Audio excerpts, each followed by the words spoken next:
together to iron them out. You know, Colonel Mitchell just talked about exercise program in his district.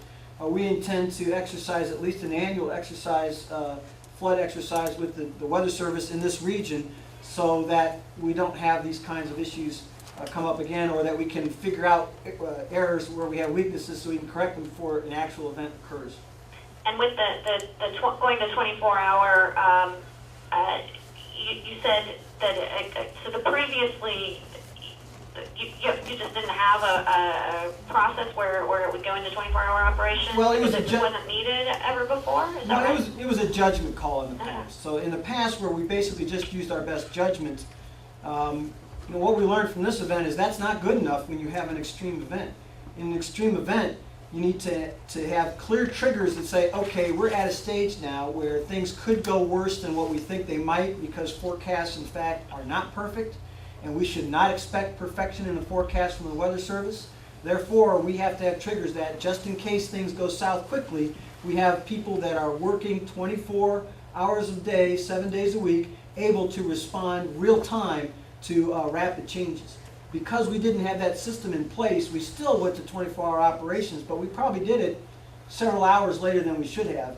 And that probably made a difference in terms of communicating with clarity with the Weather Service.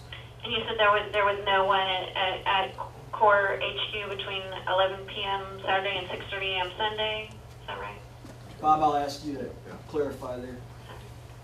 Yes, that's correct. The Water Management Office, which is downtown, was not manned between 11 p.m. Saturday and 6:30 a.m. Sunday. I would add, however, that we do have operators 24 hours a day at some of the critical dams, such as Old Hickory Dam, Barkley Dam, Cordell Hall Dam. And so before we left on Saturday evening, we had issued a set of instructions that said, if you see this, do that. So that they were apprised of the situation and how to react, and also they were to call us overnight as needed.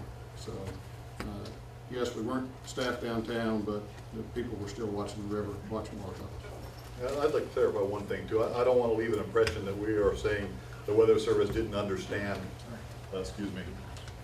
I don't want to leave an impression that we're saying the Weather Service didn't understand the way we operate our projects. We're not pointing our finger at them at all. We didn't communicate with them, right. And that's what the issue was. You know, if we would have communicated effectively, they could have helped roll that into their models and had a more accurate forecast. A couple of you look worn out. Any other questions? Okay. Let me just summarize by encouraging you to, I realize you have deadlines you have to meet and you don't have the time to wade through a thick document like this after action review. But for those who really want to understand the details of what happened, you've got to do that. We've tried to assist you by providing things in your packet that summarize some of the key points. So the fact sheet that Mr. Hancock pointed out, for example, is a good reference guide. The details of Appendix B, which is where all the lessons learned are enumerated, is also a good reference guide. So if you see something from the fact sheet on one lesson or another that you want more information about, you can go straight to that point in Appendix B and read about it in a page or two and have that information. Okay? We'll be happy to stay behind and take individual requests for interviews. And Bill, I'll turn it over to you. Okay. Does anyone not or can't right now go over to ORIC the lot? Has to do.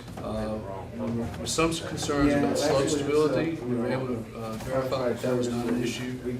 Slope stability is no longer a concern, but we still have the concerns with the movements. And basically what you've got is deep down into the rock foundation, you've got pockets of clay.